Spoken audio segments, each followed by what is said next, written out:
xaalis mooy développer réew te du xaalis donc ñetteel bi les compétences transférées bàyyi yow ñi nga am jëli ñeneen yàggut a doxal réew dama koy faral di wax parce que ñun ay moodu lañu boo jëlee réew yi développé yu bari ñun nit ñu ñuul ñi ñoo fa dem suñu doole ak suñu xel ak suñu xam-xam liggéey ko fa bàyyi suñu réew yi beneen naxe bu bees la c'est une forme de colonisation ni ma koy tuddee mais fi ma bëgg pour ñun ñu waxtaanee suñu programme politique cofeel moo ngi tudd OR ndaxte dañoo xool ne Afrique ressources naturelles yi développé yeneen réew yi ressources naturelles fitna la Afrique souvent mooy source de conflit ñun ñu tuddee ko OR parce que jamono jooju OR bi moo gënoon a nekk loo xam ne Sénégal am na ko ci OR boobu ñu dégg ci ñaari baat O bi nekk une organisation R bi nekk des réformes mais il nous faut des réformes en profondeur et en douceur ñii seen réformes yi foofu la cat gi nekk. mais ñoom ban réforme lañ defagum. oui xam nga ils parlent beaucoup de réformes.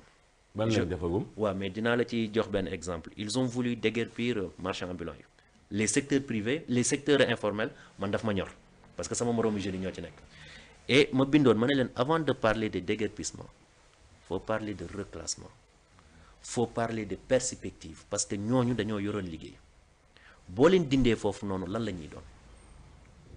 mais loolu du réforme sax. oui mais noonu lañ ko mën tuddee xam nga comme ñun si je me permets ma citer ko ci jubal jubbanti bi dama leen wax man leen da ngeen waroon njëkkante ci jubbanti maanaam faay yi ñu gisoon ci ancien régime bi wala boog ci régime yi leen précédé ngeen jéem a fàtt faay yooyu ba pare bu leen ñëw ci jubal bi directement mais ci jubbanti d'abord parce que loolu mooy le principe suñu mécanisme yi dafa bëri ay failles quand on parle de milliards yi nekk yi tasaaroo ci Sénégal ma koy expliquer suñu waa kër parce que sama maire yi dañoo bëgg affaire natt ma ne leen budget Sénégal comme natt dafa mel ni nit a ko yor milliards yi ngeen dégg diw jël na mais xanaa réew du dox sur des mécanismes yoo xam ne ñooy téye xaalis bi bu ñu ko FMI joxee fan lay jaar ñan ñoo koy signé nan lay jénne mais j'ai l'impression que dañuy ñëw jox ko benn nit mu téye ko ku ñëw jël donc pour man ci mécanisme yooyu la ñu waroon njëkk a waxtaani mais defuñu ko mais pour répondre concrètement ci say question mooy que ne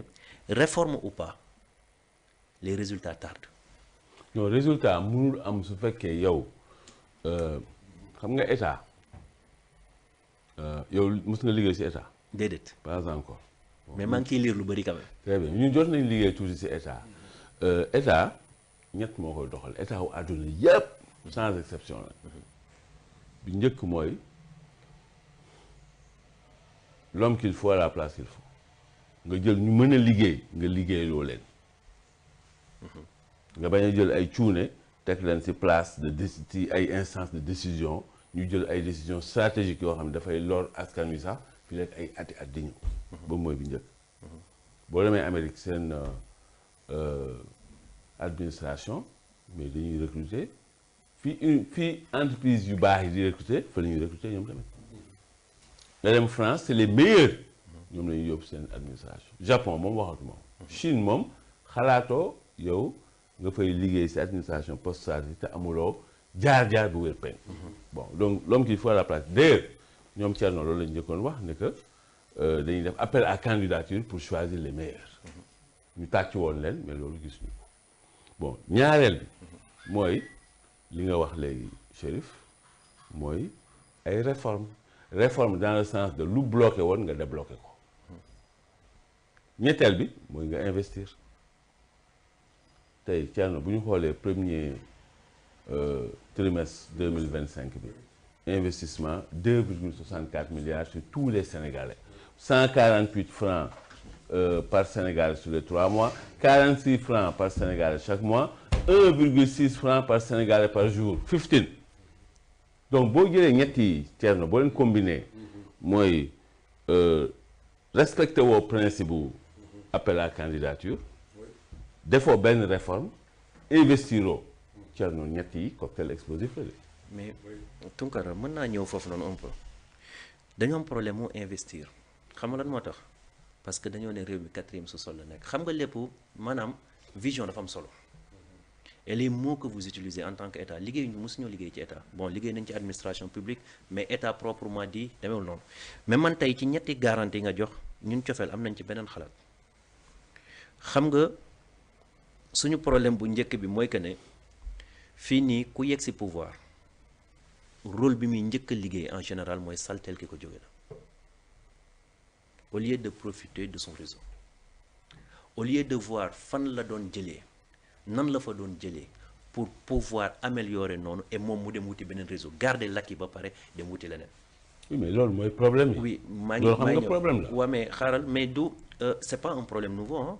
oui non on est d'accord. waaw ñoom nag dañu waxoon parce que Thierno Sane daf ko wax man déglu naa premier ministre benn interview mu defoon si ñun fële 2STV mu ne pour wax la ni solutionné woon na lii ba pare xam nga lu tax nit ñi di diggee te suñ ñëwee du ñu mën a jëmmal liñ diggee Papa Alé na ko non non mu ne ko c'est parce que amuñu xaalis bu ñu financé li ñu diggee woon mais ñun sécuriser nañ financement yi ba pare.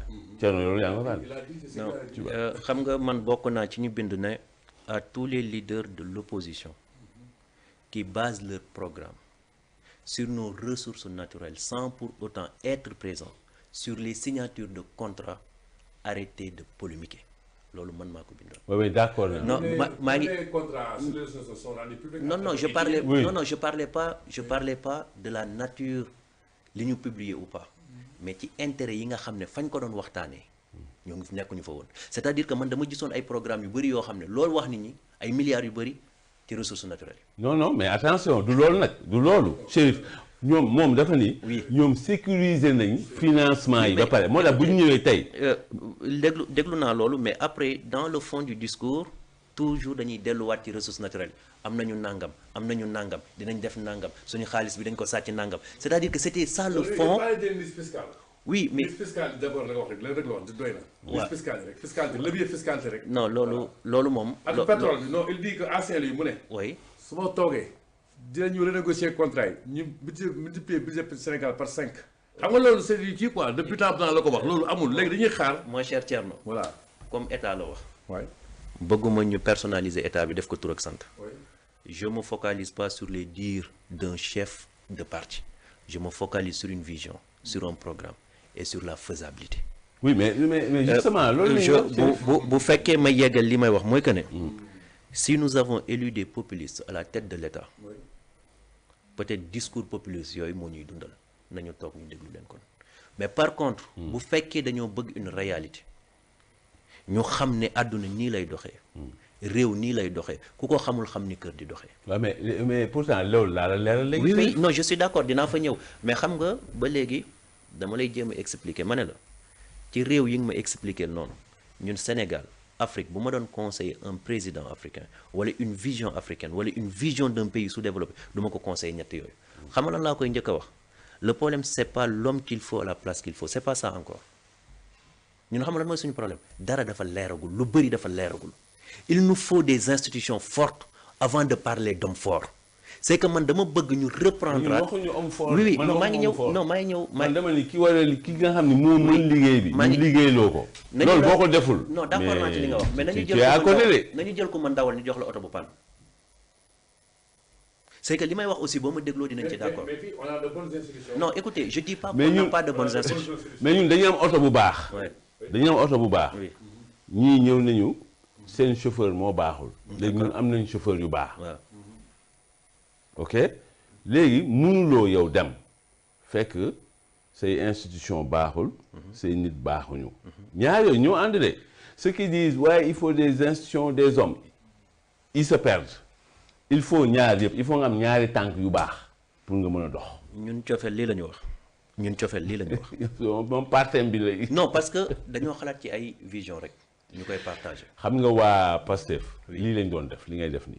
wax ñu ne ñun Pastef li leen wax ñun Pastef li leen wax. léegi bu ñu ñëwee toog au pouvoir ils se rendent compte que affaire bi. doxewul noonu ñun man personnellement li waa Pastef doon def am na lu bari luñ ci dégg am na lu bari luñ ci jàng foofu la ñu jàngee nag man li ma lay wax nii tey waxuma la un discours populiste waxuma la lu mënta nekk dama lay wax loo xam ne Tunkara nga tudd. nii lañ koy defee. bés boo yoree état. yal na yàlla def nga fekke ko. te teguloo les hommes qu'il faut à la place qu'il faut. defuloo réforme yi débloqué état bi.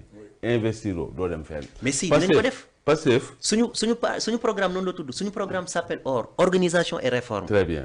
dinañ réformer. loolu laa lay wax nag dinañ investir mais par contre dañuy xalaat aussi ni ñuy investir. le Ah, problème mais de bien l'investissement xam nga xaalis booy lebi di ko investir pour man c'est un danger yàgg naa ko wax. non xaar ñu ziar Yaya Sy moom juriste la Yaya la nuyu la ziar. di la fay Tunkara di remercier di nuyu Grand Diop di nuyu Grand ma fekk di jégalu ci retard bi. ok non di jégalu bu baax. bon Yaya tardé wul lu bëri parce que li ñu doon wax rek mooy que plan de redressement économique le premier ministre wax ni dinañ ko présenté le 28 juillet donc ñu nangu ne fi mu toll nii suñu économie dafa daanu et puis il faut ñu yëkkati ko léegi nag beneen bi mooy ñun tey suñu tollee fii c'est parce que dafa am yu ñu diggee woon yoo xam ni kenn mënu koo def waaye tamit nag ñu ngi bëgg def plan de redressement économique mais acteurs économiques yi surtout le secteur privé nee na ñoom kenn impliqué wu leen. bon ça va être très compliqué mais avant tout dama def benn étude comparée entre soo jëlee le premier rapport d'exécution budgétaire de cette année comparé ko bu daaw maa ngi fekk waxtaan bu am solo da ngay gis ne le budget d'investissement dafa baissé. Je donne un exemple. Celui de l'année passée, de 2024, c'était à hauteur de 20 milliards. Alors que celui de cette année, c'est à hauteur de 2,64 milliards. Mais là, ce qui est indi dafa bëri. Alors, le premier, moi, effectivement, auto bu baax lañu fekk. Effectivement. Mais à la veille des élections législatives, dañoo am annonce bu ñu def. ñu tuddee ko ay dettes cachées. loolu jusqu'à présent dafa am ay répercussions sur l'économie. Jusqu'à présent. Pourquoi? Parce que le Sénégal a un problème de liquidité aujourd'hui soo jëlee agence de notation yi ay Standard & Poor's dafa dégradé 2 fois suñuy note B ba B moins. 3 fois en 7 mois. 3 fois en 7 mois mais temps yi passé dafa dégradé 2 fois yóbbu ko B yóbbu ko B moins soo xoolee tamit déficit bi dafa creusé wu avec la loi de finances rectificative donc da ngay xam ne le Sénégal a un problème de liquidité. C'est ça. su ñëwee ci ressources extractives yi ñuy wax mooy les ressources en pétrole gaz ak yooyu noonu. ñoom lu ñu ci doon wax ñun ñu def commande publique xam nañ ne mënul woon nekk en réalité parce que ce sont des contrats qui ont été signés par des boîtes yoo xam ne seen juristes yi ñoo gën tàng suñu ministre yi. donc pour nga mën a ñëw renégocier ces contrats ba pare foofu arbitrage transnational day am c'est pas seulement les tribunaux de Sénégal du Sénégal qui vont statuer. CRD yi nga yëpp. donc ça va être extrêmement compliqué. et soo jëlee suñu loi de finances initiale bi lu ñu ciy am bëriwul c'est autour de 75 milliards. 112 112 plus précisément. pour am ko en 5 ans bëriwul mënu yóbbu dëkk fenn. le deuxième problème notre économie vit de la commande publique le bâtiment dafa taxaw. les commandes dañoo taxaw le secteur privé bi nga wax donc xaalis de circuler soo boolee suñu ressource bon soo xoolee suñu secteur primaire bi c'est plus ou moins. donc daaw mbay mi dafay échec. non waaw dafay échec bu daaw dafay échec, waaw. donc il pouvait faire mieux soo boolee ces 3 économies sénégalaises là on a un réel problème et pour faire un redressement soo si boolee le secteur privé ça pose un réel problème te FMI mooy dugal xaalis FMI dina la jox xaalis Banque mondiale du la jox xaalis FMI su la dugalul xaalis te fii ak septembre la ñu wax xawma octobre seen dernier kii il faudrait qu'il justifie kii dafa am ay dettes cachées suñ ko justifié wul du ñu mën a continuer parce que jusqu'à présent le rapport Cour des comptes bi FMI approuvé gu ko parce que dafa am ay manquements soo boolee ñett yooyu noonu dafay am un problème sur l'économie sénégalaise et pour faire un redressement il faut prendre pour cette fois en considération tous ces aspects-là si tu le fais pas mënoo am un redressement parole lay nekk mais dans le fond. du mën a kon yow dafa mel ni Thierno moom fekk na la fi parce que Thierno loolu la wax nee na que bon redressement bi dañuy wax rek mais en réalité yow nee nga tu as une perspective tu as une vision complètement négative. mais bien sûr parce que xam nga même kii sax mooy li mu xaw a wax rek. c'est-à-dire que fii daal bu ñuy fal nit comme ni muy amee France ak fépp partout parce que ñu war nañu am complexe tubaab bi xam nga encore une fois askanu Sénégal benn ndab kenn du ci fal ñaari yoon nit du ñëw wax ay waxam rek waxtaanam neex rek nga ne waajaa ngi nii xoolal fii Tunkara mooy ñu daan utiliser fii diggante mars 2021 ba 2024 débat amatul Sénégal bon Sonko qu'est-ce qu'il a fait ñëw na dans un premier temps comme Macky Sall day doog a falu boobu am na loo xam ne tegagu ko moom tamit jàpp tamit xam nga gars yi di ko wéy muy wéy di ko tàcc muy wéy ay wéyu séeram fañi wàcca ja di jàpp di xët di ngàdd di dóore rek ñoo ay réduire l'opposition à sa plus simple expression malheureusement xar kanam boobu Macky Sall wanewu Sonko créé benn cible boo xam ne bi def Macky Sall cible jox ko askan bi nag foofu askan bi moom dafa mel ni mooy dal ci kaw kii quoi am tuuti après moom nag à chaque fois day jëm ay élément de langage yoo xam ne day gën tàngal xolu nit ñi parce que il faut dire que tam disposition plan ni dafa ko arrangé pétrole feeñ boo xëyee rek wax ci pétrole bi loo xam ne nii wax bu réew ñun ñëpp xamuñ ne pétrole demee en boobu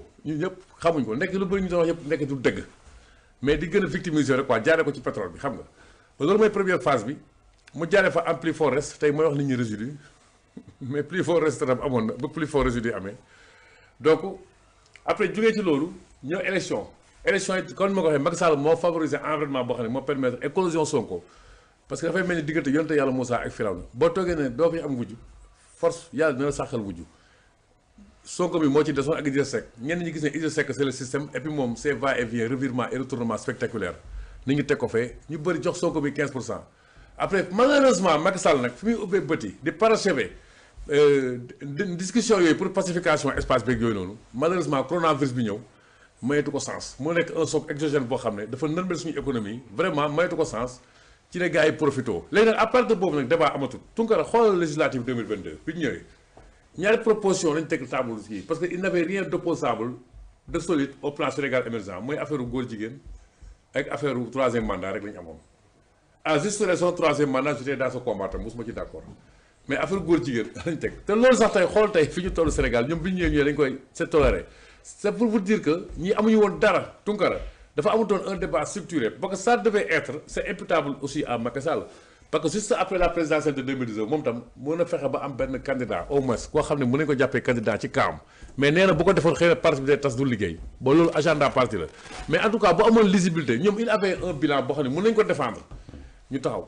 opposants yi tamit képp koo xam ne bëgg ko opposé wu nga taxaw débat bi nekk débat bu structuré mu nekk ci affaire koom-koom comme li Pape Malick Ndour di def nii brillamment wala Amidou Anne di ko def brillamment xam nga bu gars yi tegee wala seen téléfait pour télé partout seen incompétence notoire notable notifié notarié chaque jour ñu battre ko en plus décortiqué débat boobu nag moo fi amutoon Tunkara fii loolu moo fi amoon.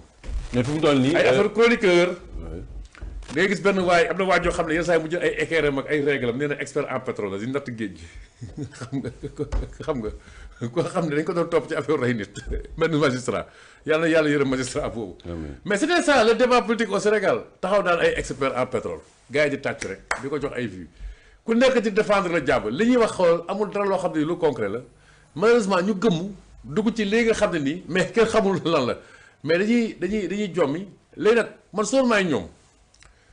il faut ñu def ndànk quoi parce que économie réew tam dafa sensible Tunkara fii may wax yow nii rek maa ngi lire am ku ne le professeur Tamba Danfa laa ko lire donc mu ne salaire moyen bi Sénégal mensuel bi dafa baissé diggante 2024 ba 2025 de 136 000 à 100 000 francs dëkk bi